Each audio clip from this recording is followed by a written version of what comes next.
Group बी प्रीकडे shift व्हावं. नाही men's चालू ठेवा. रायगावर एखादा लिंबू फिरवा, उतारा टाका, काहीतरी जादूटोणा करा. जादूटोणा नाही, त्यांनाही आता हे लक्षात येईलच की रिझल्ट राहिला आहे म्हणून. काळजी करू नका. मॅथ रिजनिंगला काय करायला पाहिजे सर कवर करण्यासारखं? मिनिमम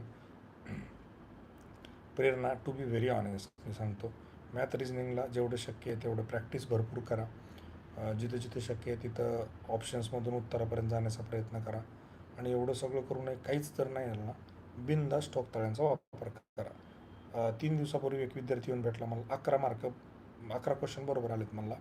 त्यात बऱ्यापैकी गोष्टी ठोकताळ्यांचा वापर केला म्हणलं मी, माझं काय मॅथ चांगलं नाही. मग तुम्हाला मी गॅरंटीनं सांगतो की कमीत कमी 3-4 प्रश्न तरी तुमचे ठोकताळ्यानं बरोबर येतील ॲडिशनल. त्यामुळं बिनधास्त त्याचा वापर करा. जर मार्कच पडत नसतील तर अल्टिमेटली पास होणं हे महत्त्वाचं आहे. कसे काय आहे ना,